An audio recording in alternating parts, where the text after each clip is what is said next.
주님의 날, 주님의 집에서 여러분들과 함께 예배 드릴 수 있게 돼서 참으로 기쁘게 생각합니다. 이 중세 시대 때 교황이 이 일반 정치와 교회 정치를 같이 할 때가 있었습니다. 교황이 서유럽을 통치하던 시대가 있었는데 그때를 신성 로마 제국 시대, 그렇게 말해요. 신성 로마 제국 시대라고 하는 그런 시기가 있었습니다.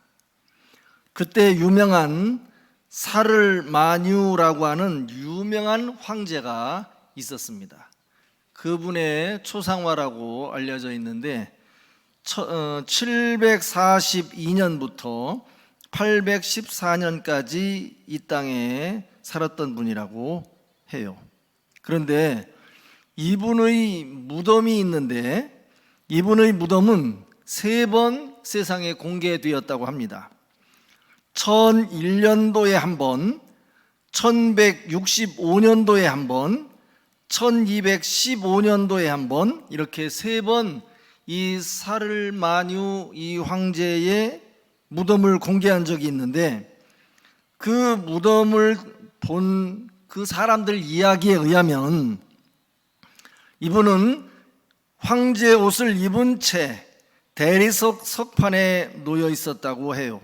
그리고 한 손에는 왕의 홀이라고 하는, 지금 저 그림에는 칼이 있는데 무덤에는 왕의 홀이라고 하는 작은 지휘봉 같은 거, 그걸 들고 있고, 다른 한 손은 무릎 위에 놓인 성경 말씀, 누구든지 내 말을 부끄러워하면 인자도 그 사람을 부끄러워하리라, 이 말씀을 손가락으로 가리키고 있다고 전해지고 있습니다. 여러분들은 주님의 말씀을 얼마나 사랑하며 살아가고 계시는가 한 번씩 마음에 생각을 해보시기를 바랍니다. 시편 19편 10절 말씀에 보면 이런 말씀이 있습니다. 시작. 금 곧 많은 순금보다 더 사모할 것이며 꿀과 송이꿀보다 더 달도다. 아멘.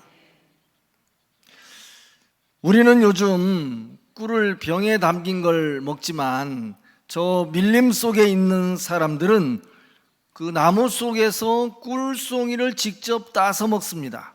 그런데 성경에 보면 주님의 말씀이 송이꿀보다 더 달다고 고백하고 있습니다. 여러분에게 또 저에게 이랬던 적이 언제였습니까? 아주 오래전 아니었습니까?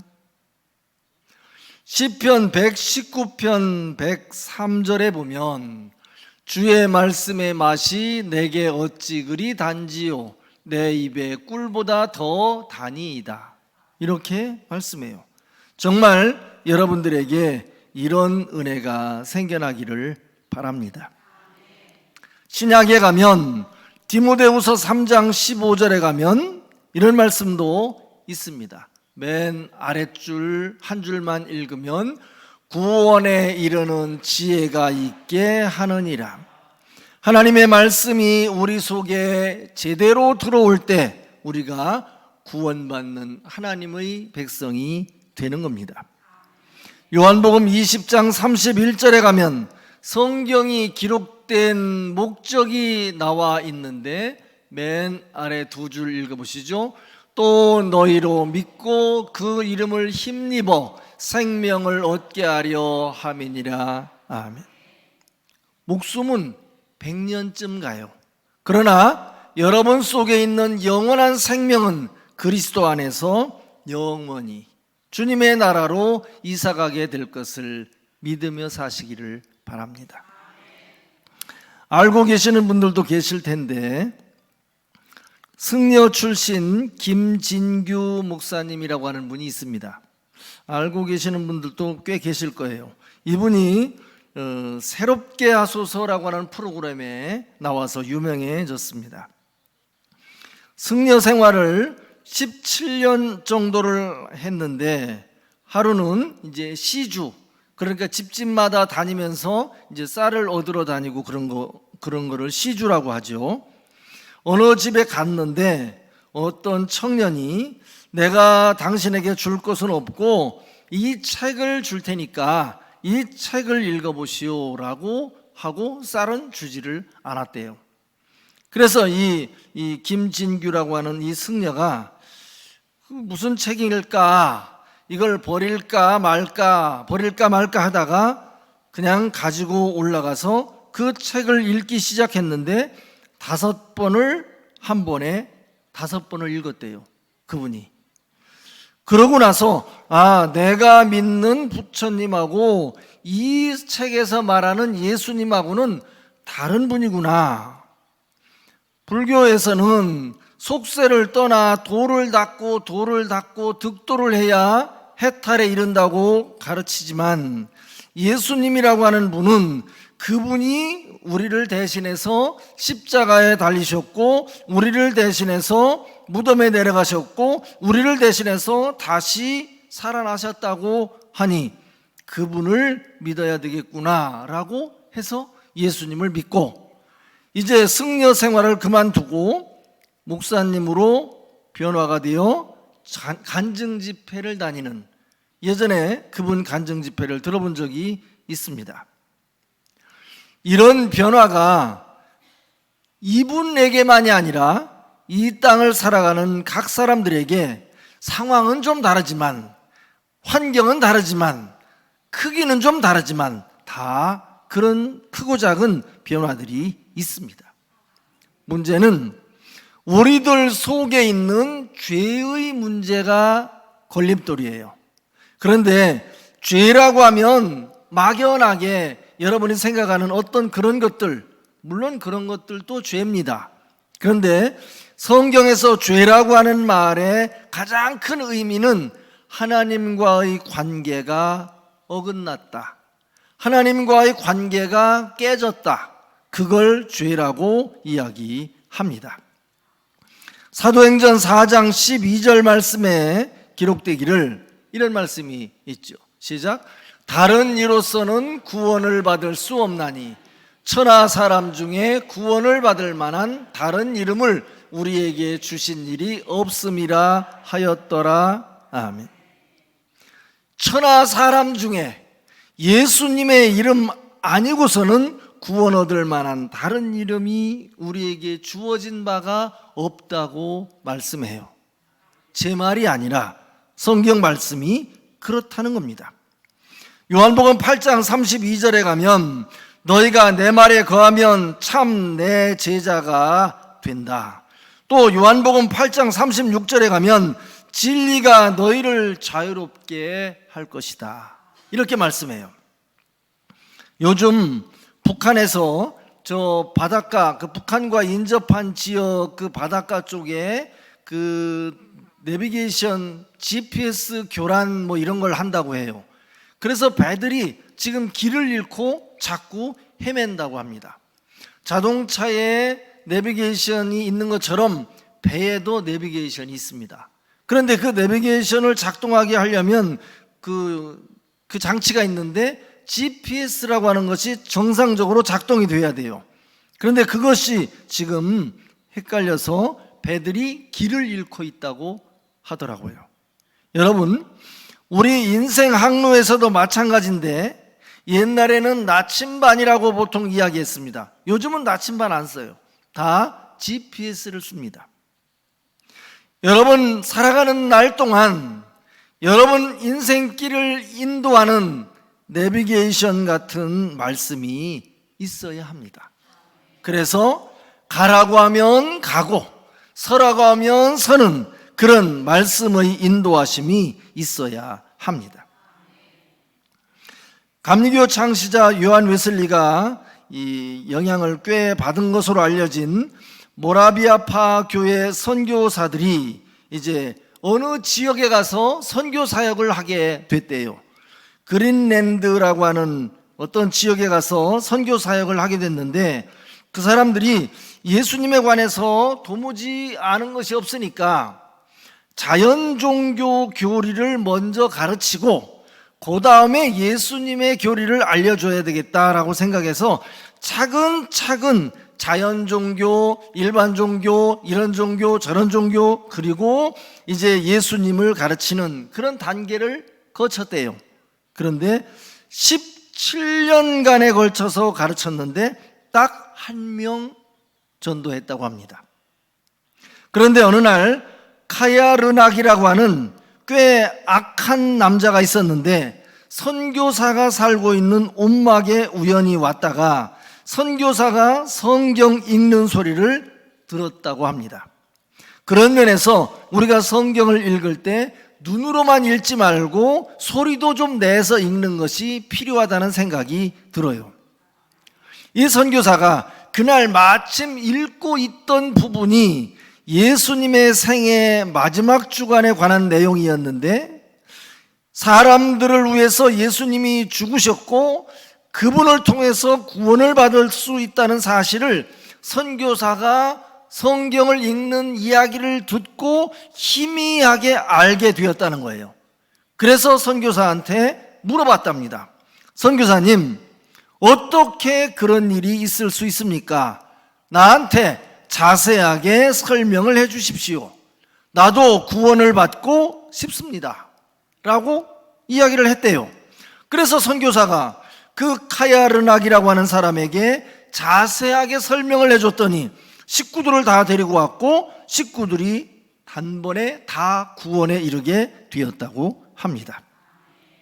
그러고 나서 선교사가 깨달은 것이 사람들에게 가장 먼저 전해야 할 것은 그리스도 예수님의 십자가의 희생 사건이구나 라고 깨달았다고 합니다.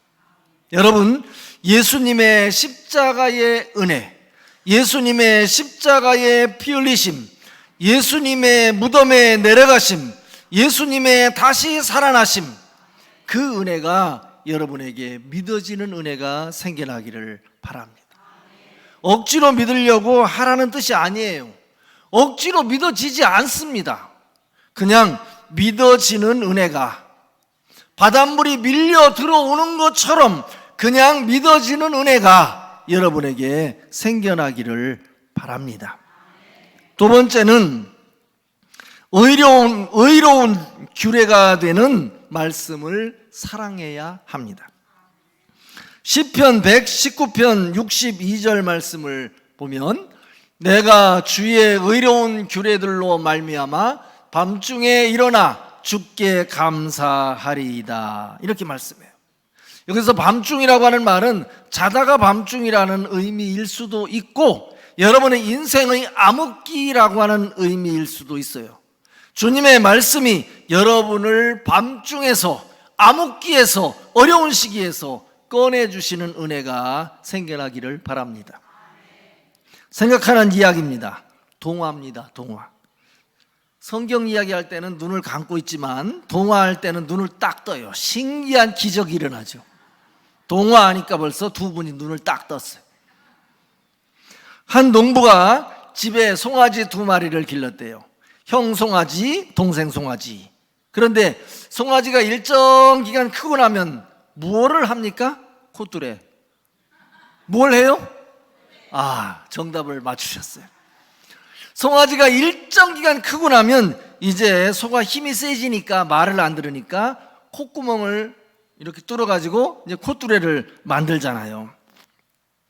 이제 제 어렸을 때 소 코 뚫는 거 제가 봤는데 쇠를 시뻘건 그 숯불에다가 담급니다.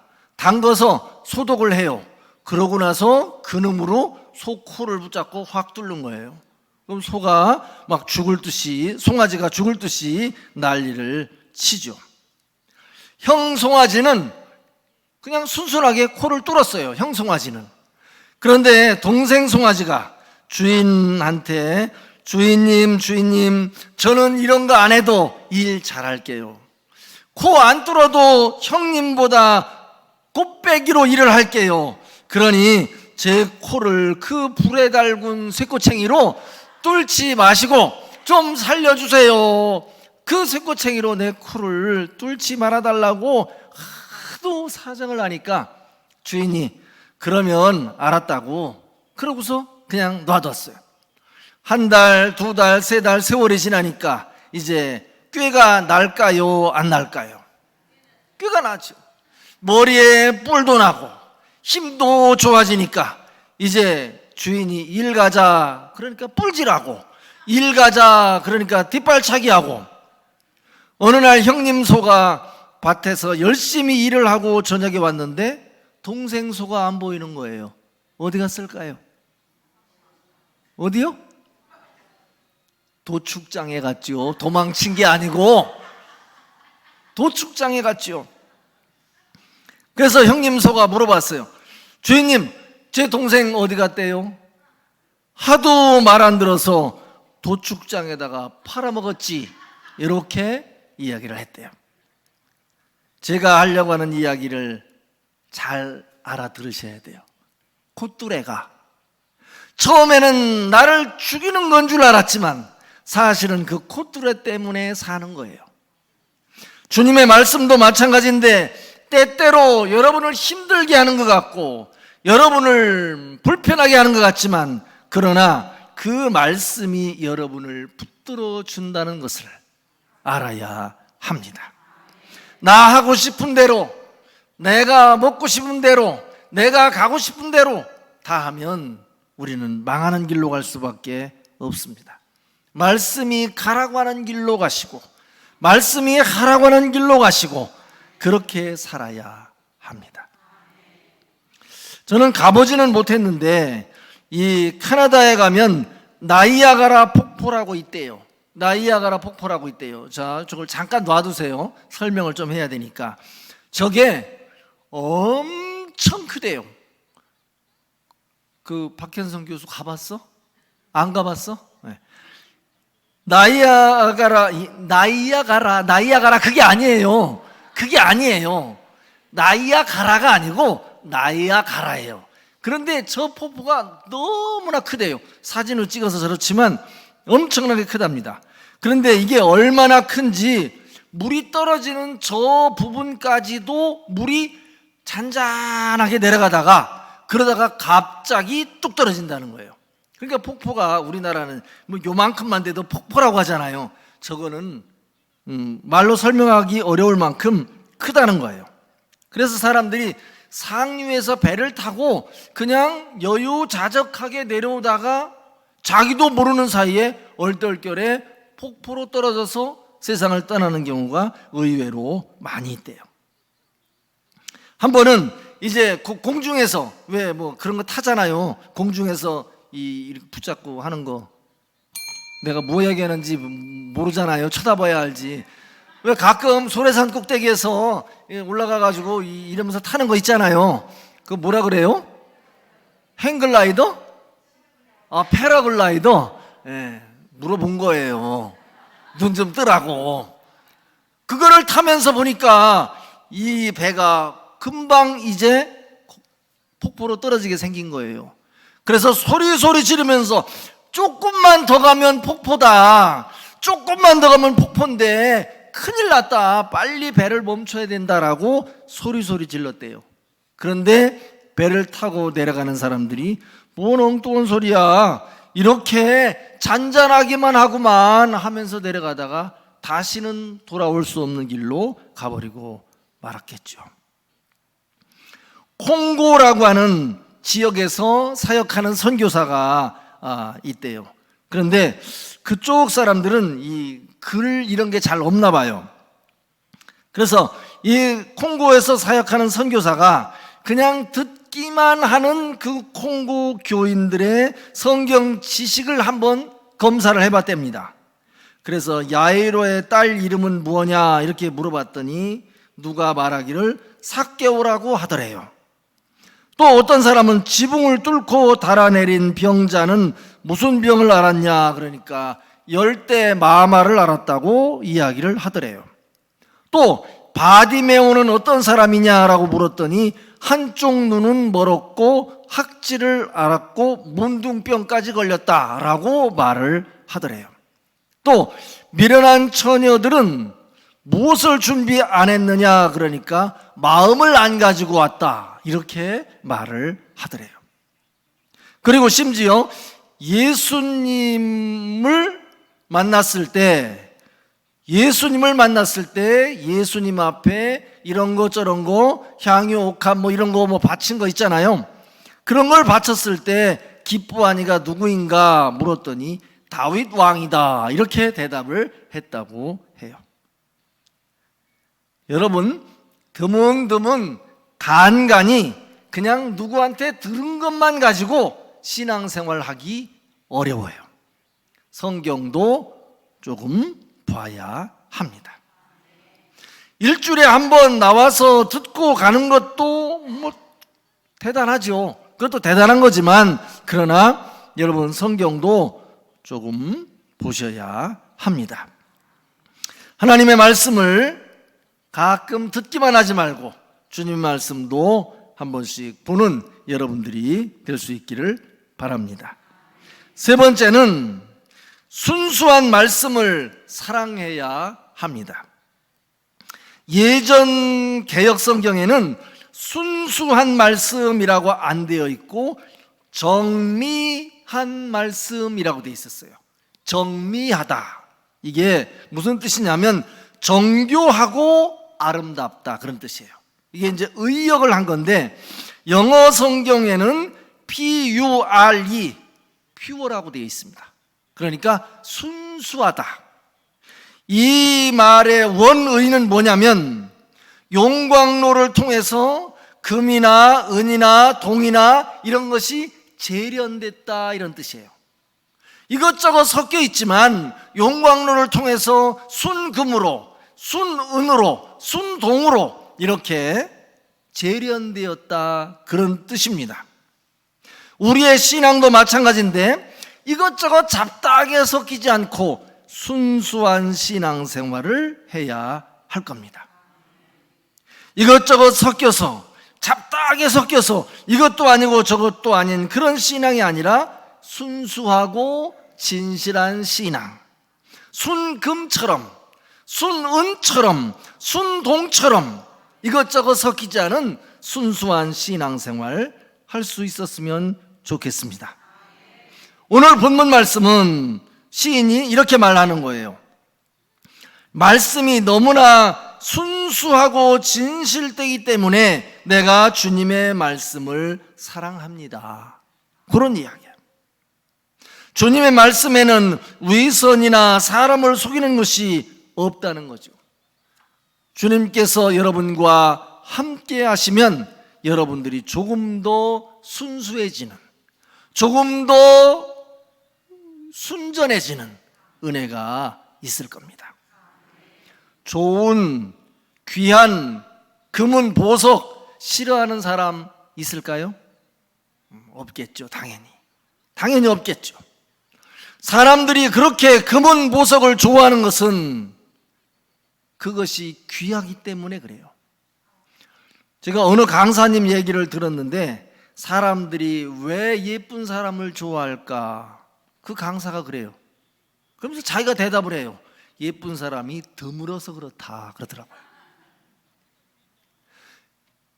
금이나 은이나 이런 것도 사람들이 왜 좋아할까요? 드무니까 그래요. 길바닥 천지에 그냥 금이 깔려 있으면 여러분 그 금 누가 갖겠습니까? 흔하니까 귀하지 않은 거예요. 흔하지 않은 것이 귀한 거죠. 우리나라는 물이 흔해요. 그러니까 식당 가도 그냥 무조건 줘요. 물은 얼마든지 한 마리라도 줘요. 유럽은 물 안 줍니다. 반드시 한 병씩 사 먹어야 됩니다. 한 병에 1유로, 1,500원. 여행을 가도 물을 날마다 사서 먹어야 돼요. 그 나라는 물값, 기름값 따지면 아마 기름값이 더 싸지 않나 싶어요. 물값이 굉장히 비싸더라고요. 흔하지 않아야 귀한 거예요. 여러분의 영혼에, 여러분의 심령에 정말 순수한 주님의 말씀이 새겨져 있어야 합니다. 시편 19편 8절에 보면 주님의 말씀은 정직하고 또 순결하다. 또 시편 25편 8절에 보면 주님의 말씀은 정직하고 선하며 그 도로 교훈한다. 시편 51편 7절 말씀을 한번 보세요. 시편 51편 7절. 제가 안 적어줬나 봐요. 제가 읽어볼게요. 우술초로 나를 정결케 하소서, 내가 정하리이다. 나를 씻기소서, 내가 눈보다 희리이다. 이렇게 말씀해요. 하나님 앞에 범죄하였을 때, 마음이 한없이 죄로 인해 무겁고 힘들 때, 순수한 주님의 말씀을 붙잡을 때 우리에게 또다시 기회가 생기는 겁니다. 혹시 아프가니스탄이라고 하는 나라 가보신 분 있어요? 손 드는 게 아니었죠? 아프가니스탄이라고 하는 나라를 저도 가보지는 못했습니다. 그런데 아프가니스탄이라고 하는 나라에서는 아기가 이제 말을 시작하면, 글을 읽기 시작하면 제일 먼저 가르치는 글씨가 지하드래요. 보여주세요. 지하드. 이게 지하드라고 하는 글씨예요. 그런데 지하드라고 하는 말이 무슨 뜻이냐면 이슬람 거룩한 전쟁, 그런 뜻이에요. 그래서 이 사람들은 꼬마들한테 너는 지하드의 용사로 태어났다, 아주 아기 때부터 얘기하는 거예요. 너는 지하드의 용사로 태어났다. 그러니까 7살, 8살, 10살 먹은 애들이 여기다가 폭탄을 주렁주렁 달고 가서 꽝 하고 죽는 거예요. 그래서 이 아프가니스탄에는 꼬마들, 청소년, 청년들 할 것 없이 이 지하드의 용사라고 쇠뇌가 되어서 그렇게 전쟁 그 소모품으로 희생을 시키는 거예요. 나쁜 놈들이죠. 그 나이 많은 그 전쟁 일으키는 사람들은 절대 안 죽어요. 애들만 내보내서 그렇게 시키는 거죠. 그러면서 지하드 성전에 나가서 싸우다가 죽는 것이 알라 신이 너에게 부여한 신성한 의무다라고 쇠뇌를 시키는 거예요. 그래서 애기들이 어려서부터 그냥 그런 줄 알고 사는 거예요. 얼마나 불행한 겁니까? 그래서 제가 말씀드리잖아요. 잘 배워야 합니다. 제대로 배워야 합니다. 그리고 전통성과 정통성과 복음이 있는 주님의 교회에서 제대로 배워야 합니다. 그것이 안 되기 때문에 십자가 걸었다고 교회가 아니에요. 빨간 건물이라고 교회가 아니에요. 목사라고 한다고 다 목사가 아닙니다. 어떻게 설명할 방법이 없어요. 그런 선전 있잖아요. 좋기는 좋은데 설명할 방법이 없네, 그런 말 있잖아요. 이게 이단 사람들도 목사, 전도사, 선교사 다 얘기해요. 그런데 그 사람들은 우리와 달라요. 그런데 그걸 설명하거나 증명하기는 너무나 힘들어요. 여러분, 있음을 설명하기가 어려워요, 없음을 설명하기가 어려워요. 너무 힘든 걸 물어봤나요? 있는 건 쉬워요. 여기 있다 그러면 돼요. 그런데 뭐가 없어요. 없는 걸 설명해 보려면 너무나 힘들어요. 내 미천이 없어요. 그거 설명하기는 너무나 힘들어요. 아기 때부터 잘못된 가르침을 너무 많이 배우다 보니까 요즘 이 지하드의 용사들, 다시 말하면 이슬람 성전을 나가서 목숨을 잃는 젊은 친구들이 너무나 많이 있습니다. 그런데 공교롭게도 여호와라고 하는 단어도 똑같은 제이자로 시작을 해요. 지하드도 제이자로 시작을 하고 여호와도 제이자로 시작을 해요. 우리는 여호와 하나님의 말씀 안에서 살아가니 얼마나 감사한 일입니까? 여러분 보고 폭탄 지고 죽으랍니까? 여러분 보고 인생을 어떻게 망치라고 합니까? 그런 거 안 하잖아요. 말씀을 제대로 배워 여러분 인생이 행복하기를 바라고 말씀을 제대로 배워 여러분 가정이 승리하는 가정이 되기를 바랍니다.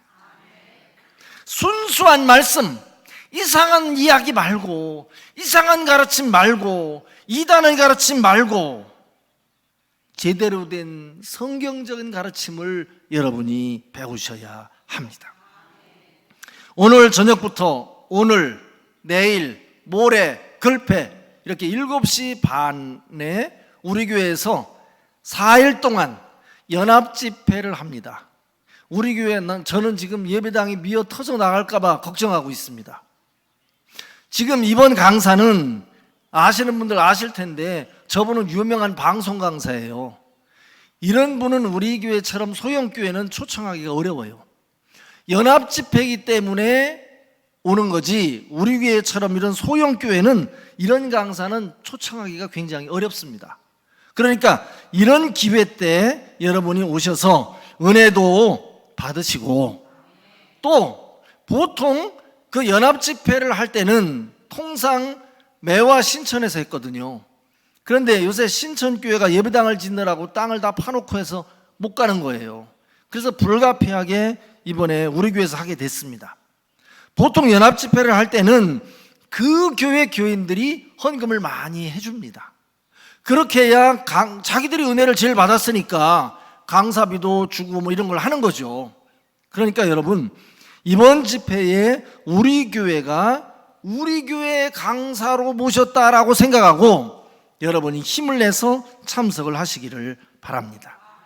은혜도 받으시고 헌금도 하시고 이번 집회는 우리 집회다. 시작. 진심이 좀 안 당겼는데. 이번 집회는 우리 집회다. 말씀을 잘 배우면 좋은 신자 됩니다. 잘못 배우면 나쁜 신자 되거나 이단 신자 되거나 이렇게 되는 거예요. 잘 듣고 잘 배워서 좋은 신자 되시기를 바랍니다. 한번 해볼까요? 잘 듣고 잘 배워 좋은 신자 되리라. 기도하겠습니다. 하나님 아버지, 오늘 저녁부터 4일 동안 지방연합성회로 우리 교회에서 아버지 하나님 장학봉 강사님을 모시고 집회가 열립니다. 우리 교회 온 식구들 마음 합하여 마음 모아 주님 앞에서 은혜 받는 계기가 될 수 있도록 도와 주옵소서. 예수 그리스도 이름으로 기도드립니다. 아멘.